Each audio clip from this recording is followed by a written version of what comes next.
White Sox fans. Oh, I got a treat for you today. It is the Mothership Podcast, South Side Sox podcast number 56. And this is one of the special ones. These are ones I really like a lot because I get to, for the first time, sort of introduce a new voice, a new writer, a new fellow fan to you, the readers, the listeners of South Side Sox. We got back-to-back experience, but leading off for us, and we're going to get to her playing career soon, it's Jacki Krestel. And first of all, Jacki, welcome to South Side Sox and welcome to the podcast. Thank you. I'm really excited to be here. Thanks for having me. Okay.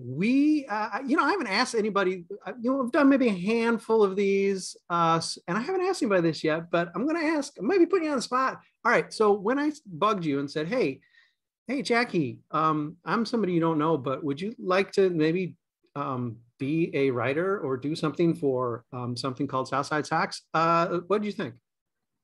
Well, I said this in my response to you, but I was equal parts flattered and intimidated. I did do a little bit of writing in college. I was the editor of the sports section of our newspaper. So I had a little bit of writing experience, and I could do that, but I sat on it for a while just because of introvert reasons.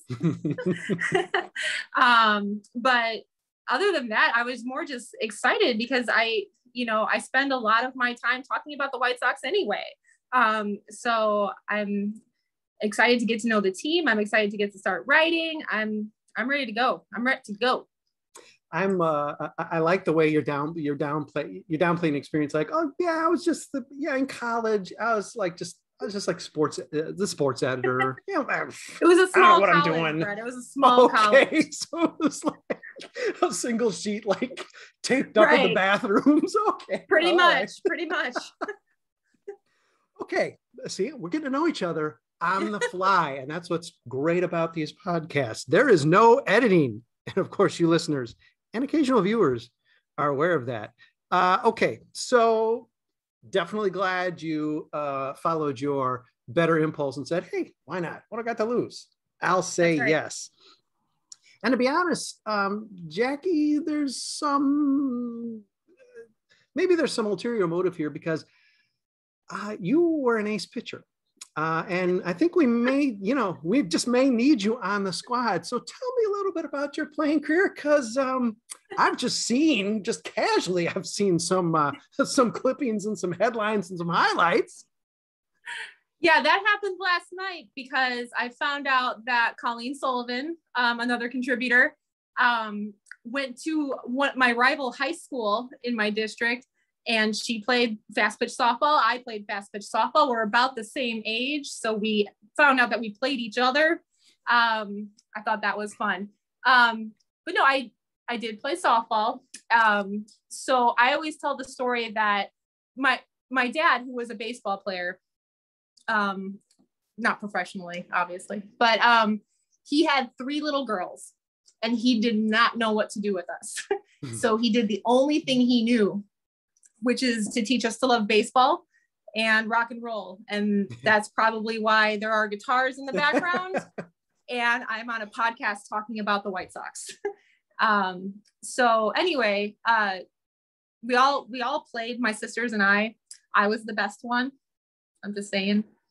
I started when I was real little, like maybe 5 or 6, like T-ball and stuff. I played an in-house league for a while until I grew out of it. Then I played some travel ball, played in high school, a little bit in college. But another cute story is I wanted to be a pitcher. And so when I came home and I told my dad that I wanted to do that, he had no idea how to throw a pitch in fast pitch softball. So he went out and bought a book and Xeroxed all these pages, so that he could learn to break it down and to teach it to me. And it paid for college for a little bit. So, and I might have struck out Colleen Sullivan. I'm not real sure. I don't have the stats in front of me. First of all, again, I got to compliment myself, but the wisdom of a Brett Ballantini pulling a ringer onto the squad, first of all. And I am dying to find out. I mean, we've just like got like some random clips where you're hoping maybe Colleen's name popped up. I'm telling you, nothing dies out there. And you being younger than me, there's stuff that exists. I do want to see some chin music thrown at Colleen Sullivan. I want to see that footage. I want to see you backing the big slugger from the rival school off the plate. I want to see it. Well, you know, I haven't thrown in maybe about 10 years or more. So it would be just for entertainment purposes at this point. I'm sure I'm not that great anymore. I feel like Al Bundy, but when I was in high school, I was pretty good. You know. Hey, if it paid for some school, that you drop the mic on that. If any skill, if you got some of your school paid for, I don't care if it was a tuition of $5 or $50,000, you're legit. You do not have to make any case for yourself. So, but yeah, I'm still okay. Whether it's, I mean, I wasn't suggesting like this weekend we go out and you chuck balls at Colleen's head, but I am waiting for that footage from. I thought we were going to start a team. Are we playing? Are we going to start a team? Wait, now I see you like. If not, we should. Yeah. See, now I see you like backing away. Like, what am I doing this for? You asked me, and now. Team. Jeez. Yes, absolutely. Yeah, I think we have enough to field a 9. Yes, I think we do, right. Jackie. Cool. All right, so let's zoom it a little bit to Sox fandom. I'm going to guess this connects also to your father, but just tell me a little bit about how you came to being a Sox fan. Sure, it does connect to my father. So my dad was a baseball player, and we are from the southwest suburbs, and it just by geography kind of got linked up with the White Sox. So as I was telling you, like the first season that I really, really remember was from 1993, when we won the AL West. I was 11 years old. You don't have to do the math on that. But that's the first team that I really remember, like, Alex Fernandez and, Wilson Alvarez and Lance Johnson and, Jack Black. Oh, Jack Black was my favorite, or like Jack McDowell. He was my favorite. Robin Ventura was my favorite player. And it was something that we all did together as a family. We would watch games together and go to games together. And it's really just from birth been part of my life. And I wouldn't have it any other way. Yeah, I'm going to interrupt Jackie's deeply personal and great White Sox story just to interject that generously or not, at some point in negotiating everything, Jackie thought that we were close to the same age, and she can't change her answer now. It's down. But yes, I was in graduate school watching that that ALCS and being very disappointed from far away from Chicago. Sort of, it made the loss worse because I was sort of all alone, just watching. Nobody around me cared, and so it sort of made it like sting more than the fact that it was the Blue Jays beating us, and that was sort of. And so yeah, I'm sorry that there was sort of like some joy, and then ultimately, I guess, some sadness. One of the first real great Sox experiences I remember having would be 10 years earlier, 83. That was probably the last time I think I can remember crying over a game when Brett Burns gave up the home run, and it was like this White Sox team was supposed to win a World Series, and this is the way it was going to be forever. And boy, I didn't know it was going to take another 20 years. I was probably crying too, but I was a year old. For other reasons. Understandable. And I just assume that everyone on White Sox Twitter is a neonate. So when I see someone who's not, I'm like, oh, I think we're the same age. You're right. Yes, it's a big group of people. It's like a 50-year block, but we're all the same age. Now we also, this is always tickles me. It makes me feel like I've gone to every White Sox game ever when I really I have not, aside from the brief time covering the team. But it does turn out that a lot of times favorite games of people on staff here are ones I'd happen to be at. And I think one that you cited, and again, bear saying, all the links already in the article running with this podcast, that Jacki Krestel's Meet the Players is up along with this podcast here on Thursday mornings. You can learn a lot more about it. We won't cover every detail of that Meet the Players, but one thing that jumped out at me was ALCS game 2, the AJ Drop third game. strike game. Yes, I was there as well, and the one thing I remember, you mentioned how loud the crowd was when the Sox actually won. The thing I remember, and I'm sure you do too, when AJ ran to first base, because I remember it was sort of like, none of us knew what was going on, and nobody why would knew we what was know? going on. Yeah, we're just talking in the stands, like, did you see what happened? Yeah. Why is he at first? What? I mean, you're sort of like cheering, but like, how did he do it? And whatever black magic he used, we were like, okay, good, he's on first base. But yeah, I remember just everybody was like, what? How are you going to know? I mean, the dugouts didn't know really. So, I mean, how would we know? But yeah, that's one thing that really struck me. And then, of course, winning that and sort of getting back into things, still being sort of up in the air. That was the one time, I guess, in that whole playoff run, aside from before the division series even started, where there was some uncertainty about what they were going to do. By the time, obviously they didn't even come back to Chicago for that series, but and a good story. Again, if you, we're not going to recount it here, or maybe we will. You can read it. Yeah, you can read it. My second favorite game. I was at the Blackout game too. That was my second favorite. Another game we were at together. Were you? Okay. And, I have to say, Jacki and I, we suspect we may somehow be related. It's a very strange story. We definitely can't get into it. But we might be related. But aside from that, maybe we were sitting together because, yes, Blackout game. Now that, I'm surprised that you say you can't remember a time it being louder than when Creedy, maybe it's because you were in 500 and something was reverberating, because that Blackout game was an insane experience that I don't think we didn't duplicate during 2005, and I don't think it's come up since. Yeah, well, I mean, I chose ALCS game 2 just because it culminated in a White Sox World Series winner. But the Blackout game, man, I'm a pitcher, and that was a pitcher's duel. Yeah. John Danks, man, now I'm forgetting, was it a one-hitter? I forget. I just know the shutout part, but he sure didn't give up. There wasn't a lot of traffic on the bases. And both, it was beautiful. Yeah. And now I'm testing my memory. I just remember the game mostly, but I also half remember that, like, before the game, they brought out Nick Swisher to pump us up. Do you remember that? Well, if I did, exactly. I blocked it out. I did not block it out. That was that one game I was at. He came out like, "Oh, we're gonna go." I'm like, "So what did they hear Nick Swisher?"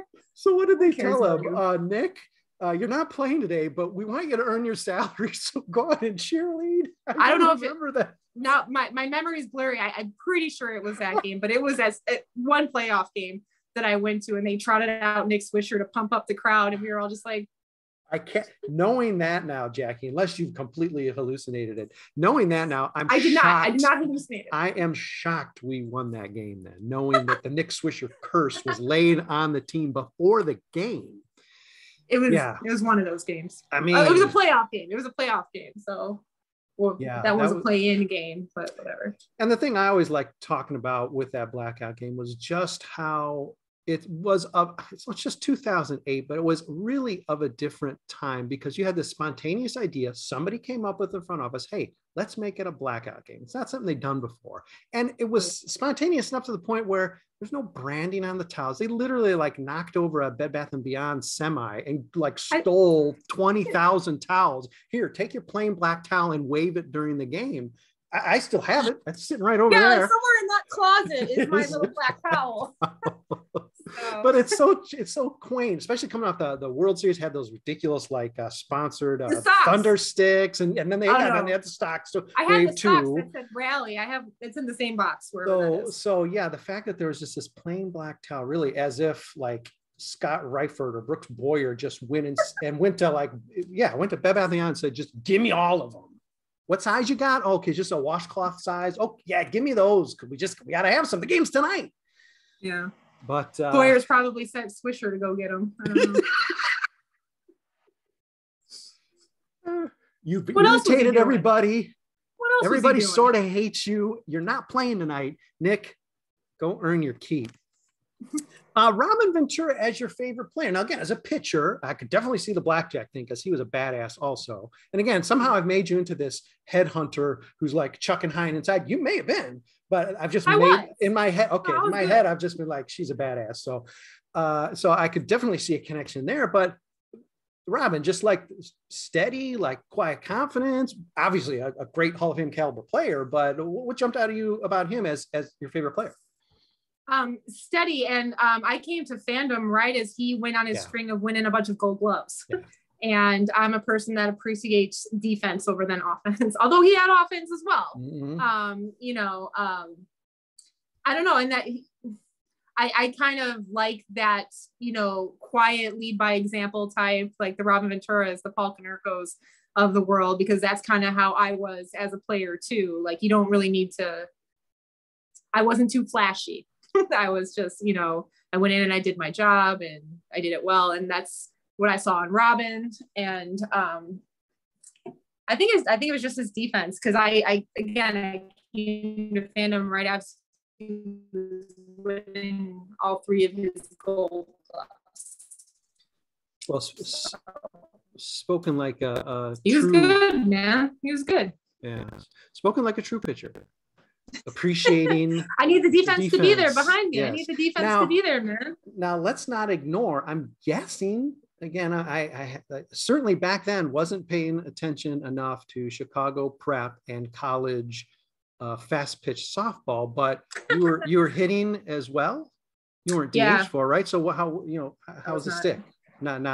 Stick was good. Stick was good. Yeah? Oh, okay, all right. I had power because I'm pretty muscular. I'm a pretty muscular girl. But on days that I wasn't pitching, I was usually still hitting or playing first base. I had a lot of power, which is great because I am the slowest runner you have ever met in your life. I'm like, I don't know who to compare myself to, Prince Fielder or something. I'm super slow. So I needed to hit it really, really far. So yeah, I was good, man. Softball swings are a bit different than baseball swings, but I had to be a little bit shorter with my swing. And you mentioned that Paul Konerko would be sort of your doppelganger today if playing. So I guess the sprint off between you and Paul would be an interesting one.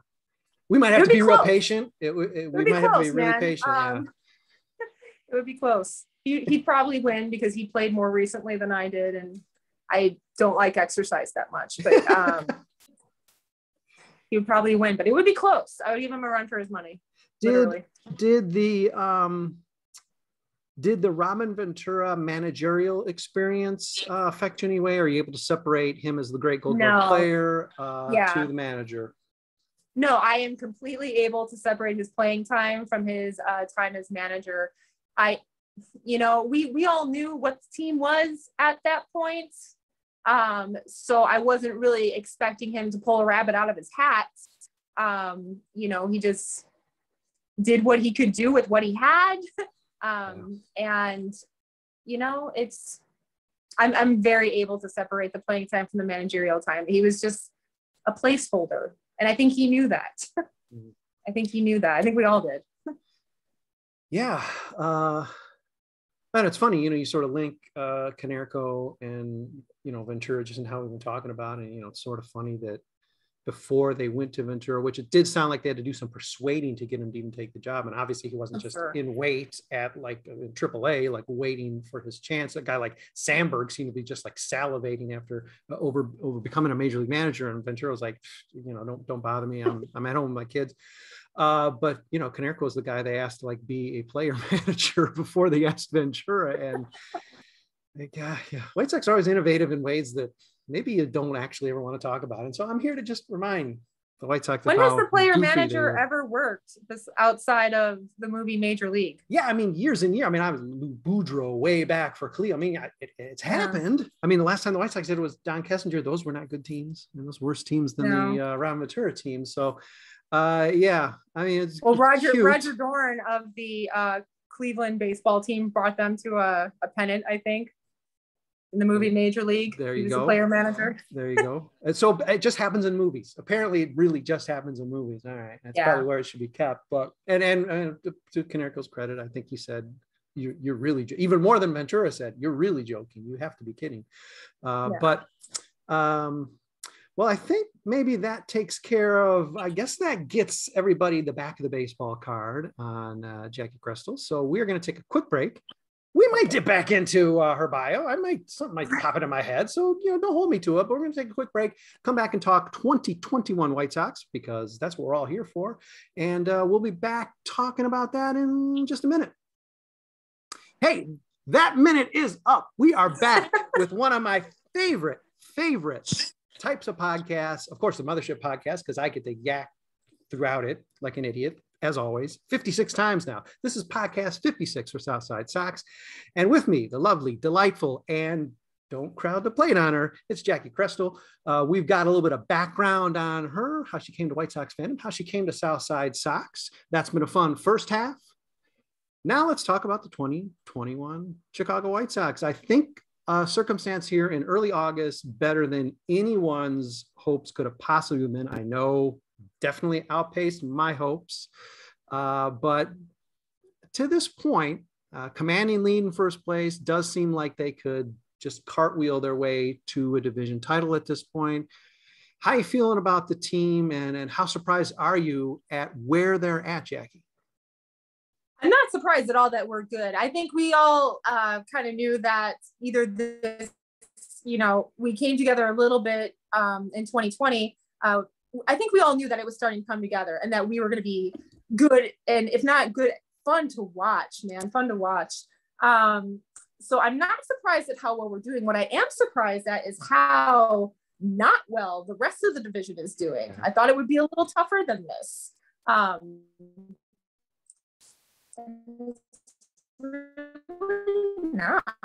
Not to this point. I mean, but I'm going to call that a fluke. So I'm not surprised at all. I mean, on this rebuild for a little bit, and I think it's working as it was designed to. And man, I think we got it. I think we got this division wrapped up. But I'm also a self-hating White Sox fan, so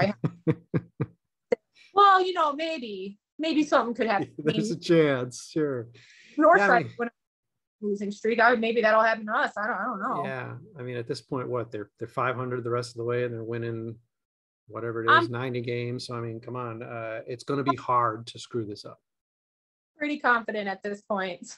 I think we got it. I think our rotation 1 through 5, I would put it up against any other rotation in the league, including LA with all of their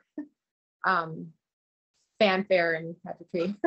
Yeah, I mean, the thing the White Sox have is health. The Dodgers haven't had health and like idiocy of one of the people they signed and et cetera. But I mean, they haven't had a consistent rotation, and there's something to be said for that, providing these guys don't get totally gassed. Right.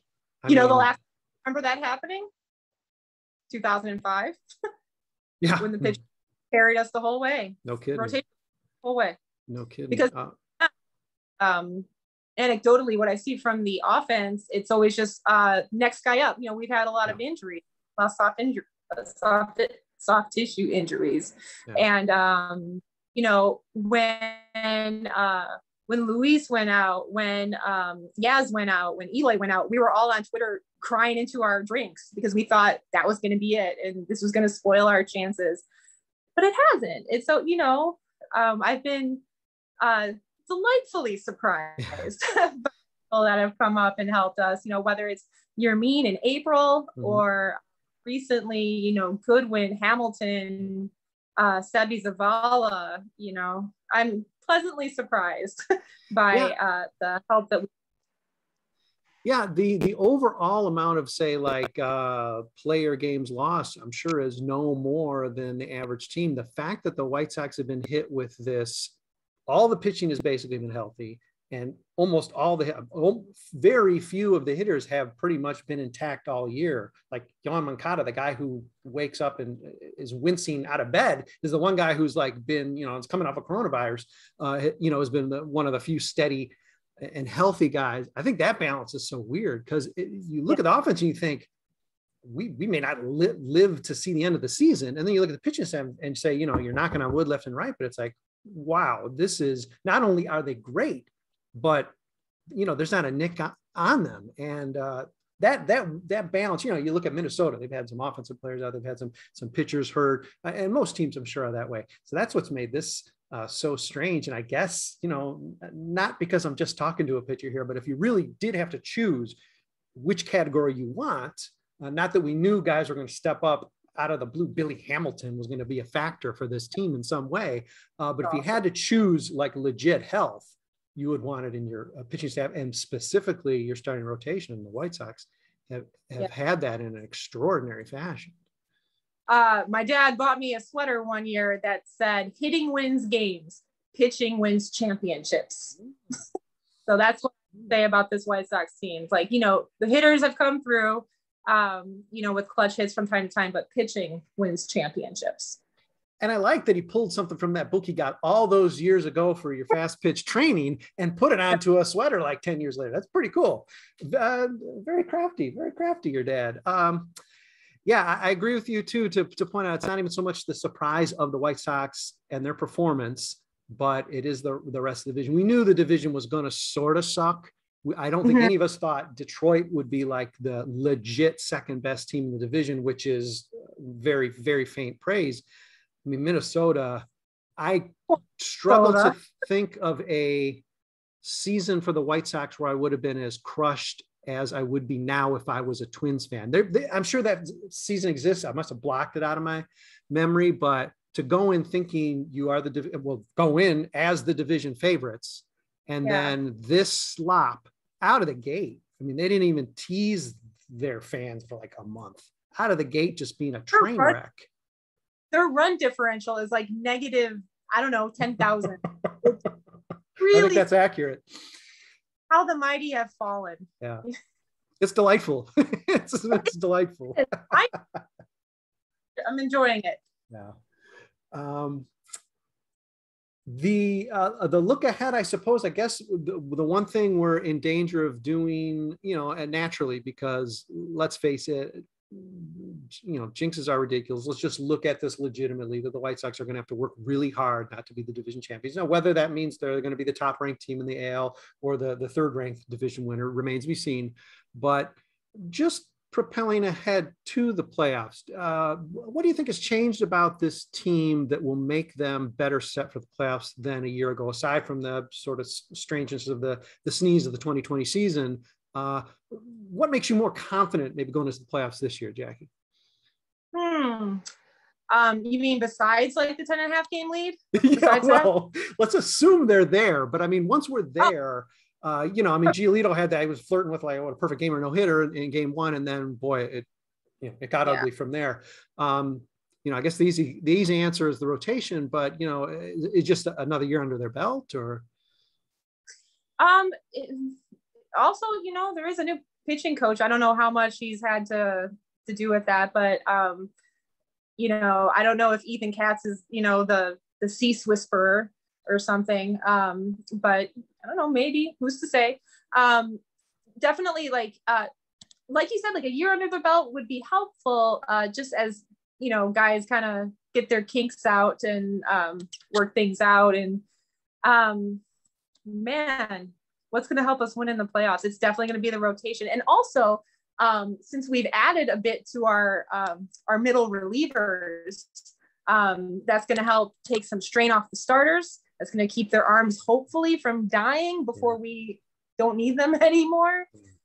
So I was pleased that the deadline acquisitions to kind of help pad the starters, to save the starters, because they're going to carry us on their backs. Well, and Tony has proven, among many, many, many, many things, Tony has proven to have a very strange, very long leash for his starters. And I'm old school enough not to have a huge problem with it, but he has worked his starters. And again, the starters have been very good. So we can't just throw the flag on him. Part of it is warranted, but he has pushed guys further. And the White Sox have more. They have, I don't know, twice as many. They have considerably more, 100 pitch starts, 110 pitch starts than the rest of the league. He's doing something. He's definitely zagging instead of zigging with the trend, and perhaps just getting those couple arms, provided they are reliable, from the Cubs, and maybe even a couple guys like, Bummer waking up a little bit more, makes it easier for him not to be tempted to say, just take the ball until you bag out, until Giolito's on the mound saying, "Oh, I was gassed. How could you not tell?"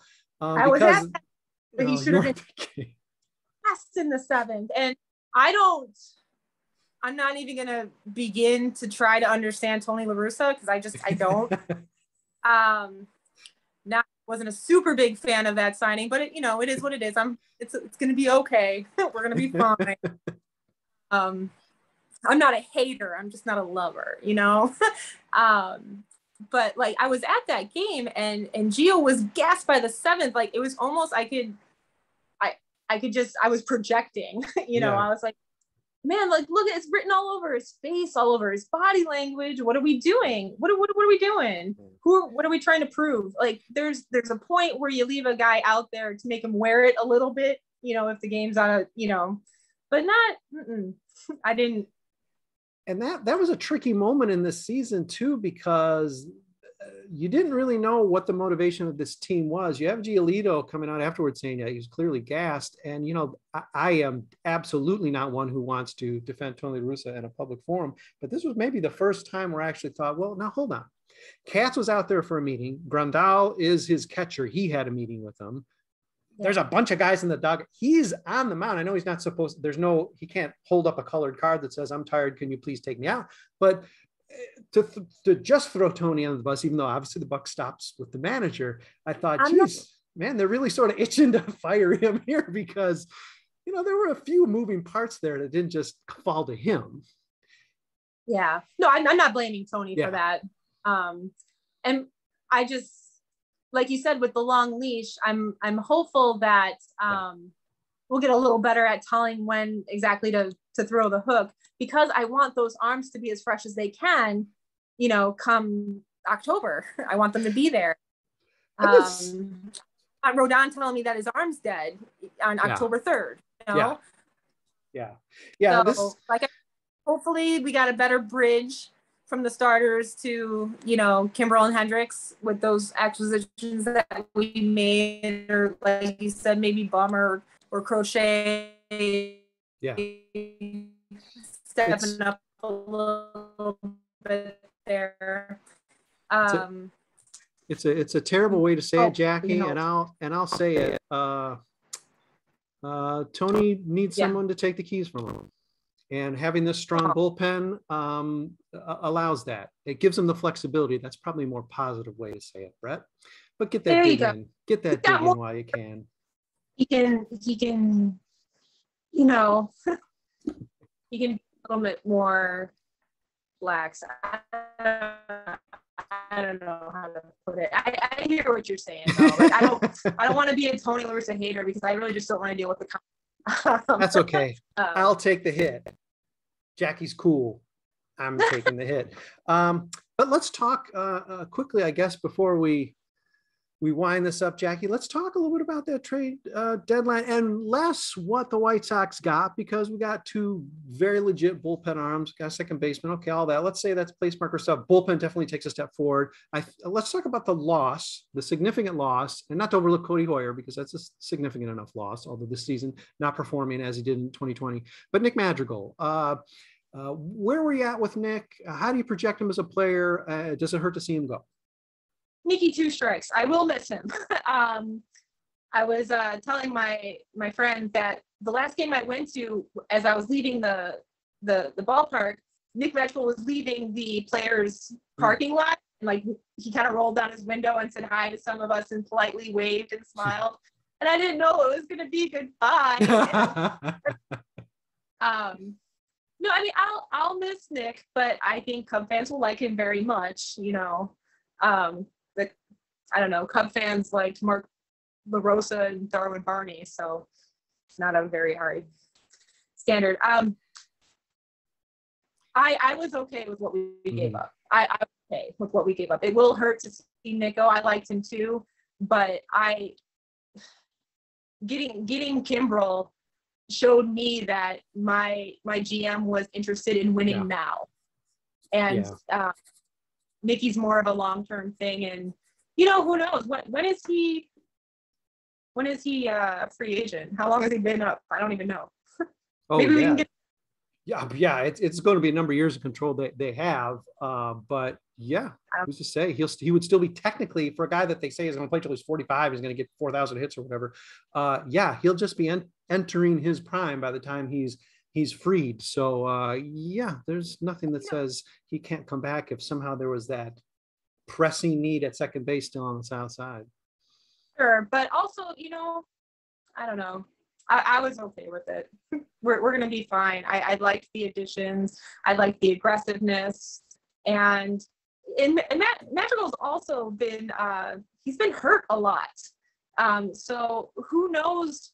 I mean, we have these great hopes and these great projections for him, but we would kind of around for that to for his potential to manifest itself here. Mm-hmm. And ain't nobody got time for that right now. Yeah. We're gonna right now. Yeah, 3 or 4 years, both of his major league years, significant injury, and this time around actually gone for a season. I mean, he missed half the season last year, although that's not fair given the weirdness of the season. But I think health is a major flag, and I think if there's anything that made the White Sox willing to push forward on that, it would be, hey, he's not here. If he's active, if he's, legging out his triples and hitting Texas leaguers that turn out to be like, little league inside the park home runs. I don't think there's any talk about sending him to the north side for Kimball. And Jacki, just, for the purpose of future podcasts, you do not have to be polite about the Cubs. You can just go ahead and point out that they're sort of dull. They're not the sharpest tack in the box. And yes, of course they will love Nick Madrigal because there doesn't have to be a reason, because the beer's flowing. I will be polite to the Cubs though, because my husband is a Cubs fan. I'm not sure how to rewind on this. I really have to make some hard decisions here, Jacki.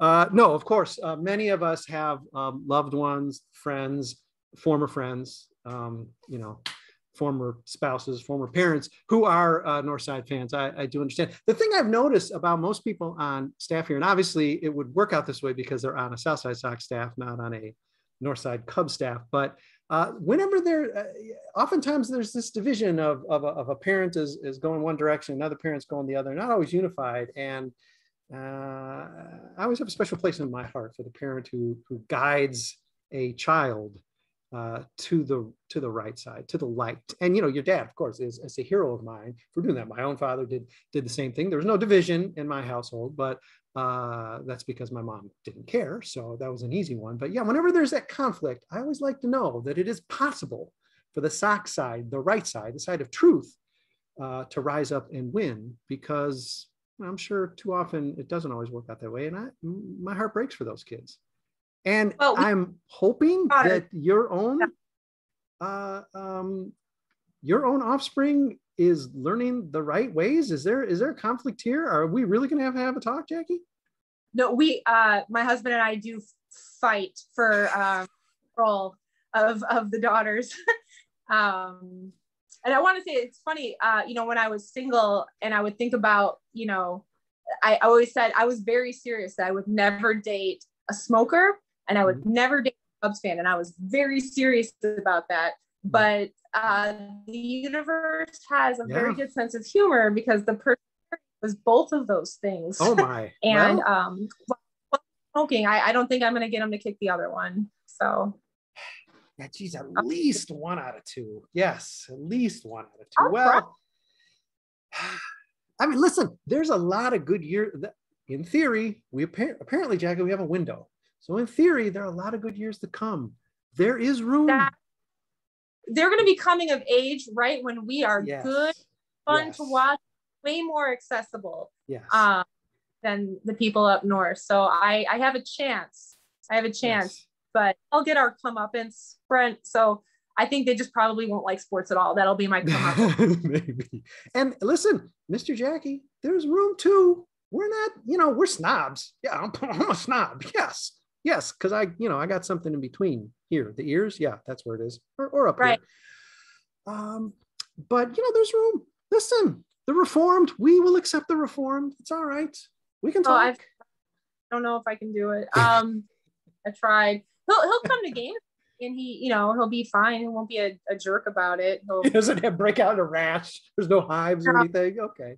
No, he wishes well, as long as we don't get in his way. And I feel the same about them. Like, I wish you well, but don't get in my way. Because then everyone else that I talked to when the Cubs were a little bit better than they are now, was talking about maybe there'll be a crosstown World Series. I said, I don't want one because I think I would get a divorce. I think I would. He couldn't handle it. He couldn't handle it. That would be rough. Hey, and at least when he has to come see a Sox team, there's like good food and like nice people, and the air smells moderately fresh. Boy, you having to drag yourself to Wrigley. Oh, I've done that a bunch. Yeah, my heart goes out to you, but you're a trooper. You're a trooper, Jack. You just have to focus on the history. Like I took him on a tour of his ballpark, and I was just trying to make myself feel better about being there. So we went into the visitors clubhouse, and I was just like, okay, I'm sitting in this clubhouse where like Lou Gehrig was. This is where, and that made me, I can appreciate the history, but other than that, the park itself is all right. I mean, you can't argue any of those throwback parks, the ones that still stand, meaning there weren't like 7,000 stanchions in the way, the ones that still stand and have become, endeared. There's a reason, Wrigley's better than Fenway. Wrigley is better than Yankee Stadium. Wrigley is not better than Comiskey Park, but I mean, I'd say, well, there's not a bad my ballpark. So yeah, for sure. For sure. Okay. Well, I hope that we haven't got either one of you to filing, not trying to get you in trouble, but you are on the side of right, Jackie. I don't have to tell you that. And Mr. Jackie, wake up, man. Come on. There's room. Wake up. Jacki Krestel, thank you so much for spending time with us, letting us get a little bit of chance to know you as a fan.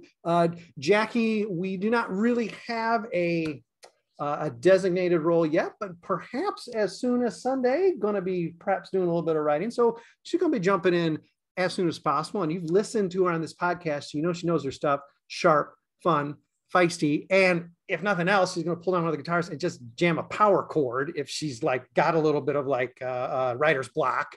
So this is an all around fantastic acquisition. Once again, I will congratulate the general manager of South Side White Sox. That will be Brett Ballantini for this acquisition. Once again, at the deadline, got her right in under the wire, and it's a very important one for us. So enjoy her meet the players, enjoy her coverage coming up. I hope you've enjoyed this podcast. Thanks everybody always for listening, reading, sometimes even watching. And let's see, in a future podcast, I guess we're just going to have to talk rock and roll, Jackie. We can do it, Brett. I'm ready. I'm down. All right. Thank you, everybody, for listening, as always. And this is your introduction to Jacki Krestel. Thank you for being part of this, Jackie, and hopping on with us. And we're going to have another South Side Sox podcast. Heck, man, it's 57, and that's coming up on Friday. It's relentless. The pace, you thought it was going to die with the trade deadline? It's a relentless pace. So we're going back to back. Jackie's leading off. I think she hit it out of the park. Thanks for joining me, Jackie. And let's do this again real soon. Okay, bye.